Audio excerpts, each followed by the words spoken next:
Hey guys, welcome back to some more AFK Arena. Today we're over on our wishlist account and we are going to be breaking down our October tier list in a little bit of a different fashion in this one, guys.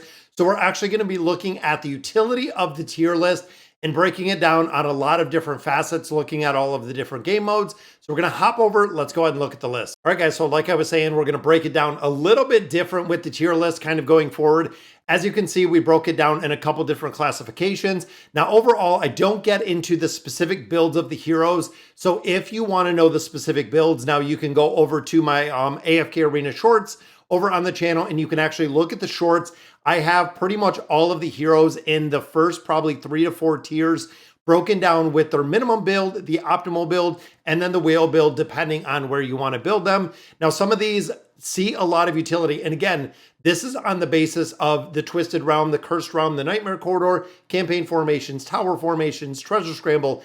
Every aspect of AFK Arena is the way that we built these down based on the utility. So let's run through this, guys. Number one being Liberta. Honestly, since he's been released, he is probably one of the most effective, efficient heroes within AFK Arena. Not only being a support hero, we see the energy regeneration. We do see an incredible amount of damage in formations, best in slot in a lot of different teams. Now we see the same with Demia. A lot of buffing, a lot of damage, can kind of fill a multitude of roles, run in different formations, an absolute priority. Even when you look at the current wish list or the current tier list that we see, Demia having one single copy, then going right into Liberta has been kind of what we've seen overall. Now we get into Palmer. Palmer, of course, has a lot of buffs. Not only the crit damage, but the crit damage amplification in formations does work incredibly well in a lot of different game modes, kind of filling in a slot, again, in a multitude of game modes. Having been built out a little bit works incredibly well. Now, in this one, guys, we did put the Awakened version of Athalia as the SSS hero and as the only Awakened version of the hero. Now, remember, when you start getting into multiple game modes, when you get into 5, 6, 7 teams, you're going to have a multitude of heroes really to build out here. And that does include Rem, guys. That is going to be the very top tier, which is probably one of the biggest priorities. And I know a lot of players in tier lists are super subjective, but as we see the Awakened version of Athalia utilized in a lot of different formations, we're seeing the Awakened version of Belinda just the same. I still lean towards that Awakened version of Belinda being in that SSS tier. But overall, guys, we can see her power starting to slip just a little bit. And also looking at the damage factor. And that is one of the big things, guys. When you look at the sheer damage output of a lot of these formations, Liberta and the Awakened version of Athalia do come in very solid. Now, of course, the Awakened version of Athalia brings a lot to the group dynamic, which is another big reason why a lot of players do use her and really lean to her. And again, when you look at the multitude of game modes, absolutely used through a multitude. And even when you look at the SSS tier, the SS tier, and this S tier, guys, these top 3 tiers are probably 70% of the primary heroes that you do want to build within AFK Arena, which is the reason why we did kind of break it down, because a lot of them are still seeing a lot of utility. And month to month, we've seen actually some of these utilities change. And again, the game dynamic that we see, because even when you look at this SS tier, guys, we have Mortis in here and we have the twins in here. That is why, like I said, again, we're looking at the utility factor with this tier list, and they are used when you're getting into multiple teams. They are used everywhere. So looking in here, guys, we have the Awakened version of Belinda. Of course, the better, the higher that you build it out works incredibly well. Looking here at Amelia. Amelia, of course, wants that plus 30 signature item to get the energy regeneration with the freeze effect. We have the Awakened version of Leica in here. Again, super strong buffer, heavy damage dealer within there.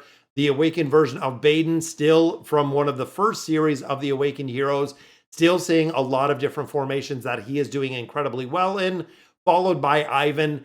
Ivan, again, a super strong dynamic hero. When you look at building them, together with Rem, running it with the Awakened version of Belinda, there's a multitude of formations that Ivan is being run in. And again, when you're looking at larger formations or multiple teams, they are still being run. Now we have the Awakened version of Sola still in here, again, for that buffing aspect. Vithiel and Tamaris, the exact same, guys. Not only does Vithiel do a considerable amount of damage, he does bring a significant amount of buffs to the team. Same with Tamara's, guys. Tamara's does require a build out just like Vathiel, but does work incredibly well in formations. Again, these are heroes I feel like we're going to start seeing them slip down a little in formations, and we kind of have. But from the buffing aspect, from the utility aspect through multiple game modes, still does work well. Now, we still do have Scarlet in here. Still, again, a lot of formations having a lot of utility. Then we get into the Awakened version of Sophia, still holding in the SS. The utility, the buffs, we see her pretty much in every single game mode, which again, looking in this SS tier, most game modes have all of these heroes. To be honest, a majority of the game modes, again, when you look across the Nightmare Corridor, when you look at all of the iterations of the Curse Realm, the Treasure Scramble, most of these heroes are present in all of the formations. We look at Grez, still seeing again some utility in a lot of different game modes. Batria, the exact same when we still look at the hypo buffs, and the Hypogenean run within the Treasure Scramble still does work incredibly well. Lucilla being the exact same, guys, doing incredibly well. Now, Nevi is still run with Solus. They are a very strong buffer because Nevi can actually buff up Solus as well as Baden and a couple other heroes based on the minions. Same with Grez, working incredibly well. Now we have Silas in here, again, a really strong buffer, really strong the immunity, and a support hero. Same with Tamara or Naruko. Naruko still being in there as a very strong tank, damage dealer, as a buffer, as a healer. A lot of different aspects that we're still seeing them. Then we also do have Mishka in here. We have Halos. I feel like, again, they're heroes that could possibly be sliding down the tier list as we continue to see this, as well as the Awakened version of Brutus. Now, again, looking at the multitude of game modes, when you look at Brutus, Brutus is still used in some iterations, still used in the Treasure Scramble, still used in the Temple Rift. There's still a lot of places that we're seeing a little bit more utility out of him.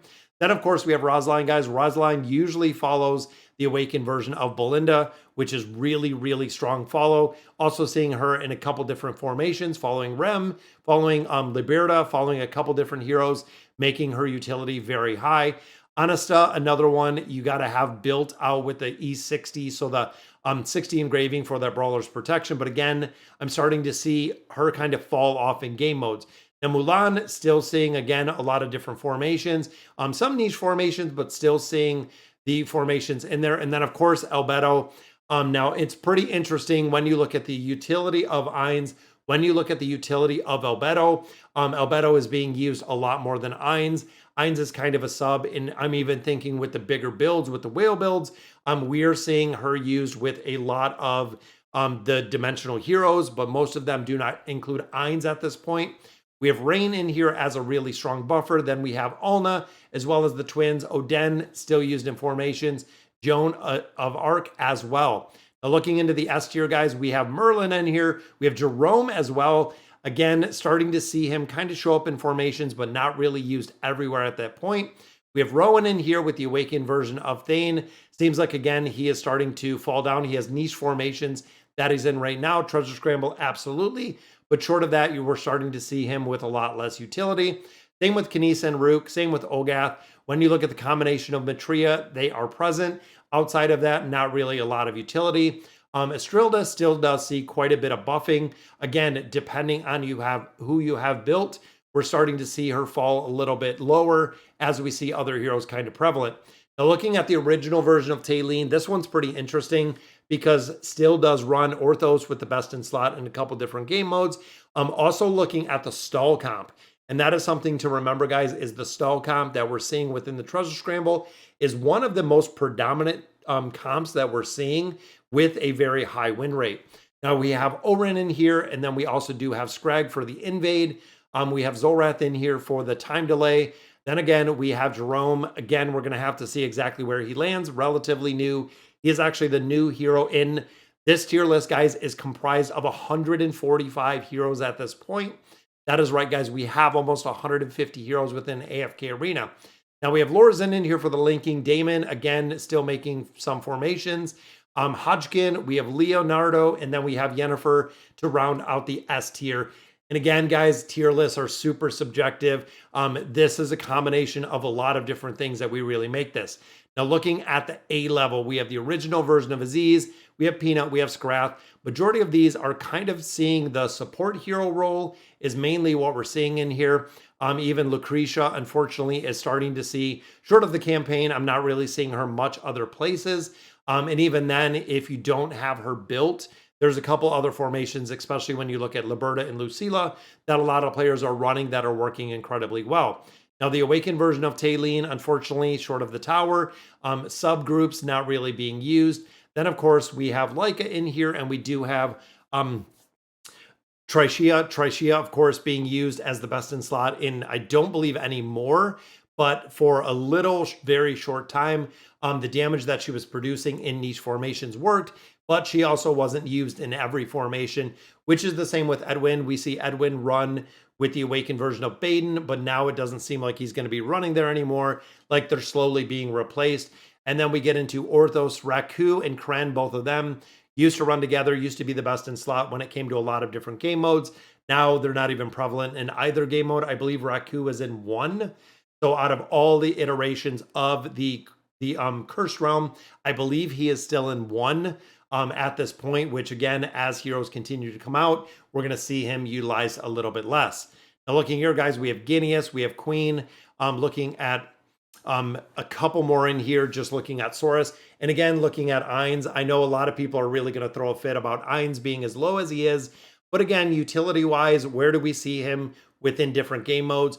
Twisted Realm, Cursed Realm, Nightmare Corridor, he's not really used, possibly as a second or third sub in there. Then looking at, again, the best in slot within the Treasure Scramble, not really used there. It seems like he is kind of coming down. Same with Lucretia, that they're not really dominant anymore. Same with the original version of Athalia. With the newer versions, the newer heroes, they are super crushing the power creep that we see. Now, Geralt never really made it that high. Frampton, again, utilization a little bit within the niche formation with Matria. And then we have Zafriel in here. And then we get into the lower tiers, guys. And even in here, like Crescio, used in a formation. Again, I believe at this point, he's not used as much within the Nightmare Corridor. But when you look at niche heroes like that, I believe at this point as well, the only place he is used is in a specific team comp within the Nightmare Corridor. And that's it. You're not going to see him anywhere else, guys. So even putting a big build in him, there's one or two formations, just like a lot of them, like even Tarnos, prevalent right now in the Treasure Scramble, but that is literally the only place that we use them. Even looking again at the multitude of heroes in here and the multitude of game modes, I don't know any of these that are used for a majority of the game modes any longer. Even Thorin on the stall team, that's really it. Even Kelthar stall team, niche within the Awakened version of Aziz. Most of these heroes in the B, the C's, and the D's, guys, are not really used anywhere, possibly short of the tower formations. So when you look at here, again, Twisted Realm, Cursed Realm, Nightmare Corridor, Treasure Scramble, campaign formations, even looking at some of the off formations like the Temporal Rift or some of the other game modes, these heroes are not used, guys. Unfortunately, there is a lot in here that doesn't really see much of a build. Now, of course, you could build them out quite a bit and then see exactly how well they would perform or where they would perform. But overall, the C and D not really used, short of possibly in the tower if you do have the heroes built. So guys, that'll do it for the tier list. Go ahead and light me up in the comments and anywhere else that you feel prevalent, because I know there's going to be a lot of comments about the tier list and how unfair a lot of the heroes are. But again, tier list, guys, are super subjective in looking at it. When you look at the game mode, when you look at the content, these are the heroes that through the big picture 10,000 foot view of AFK Arena that we're seeing an incredible amount of utility or multiple game modes in multiple utilities aspects versus other heroes that we see within the tier list. So again, guys, that'll do it for today's video. Let me know in the comments what you guys think. And as always, thank you guys for watching.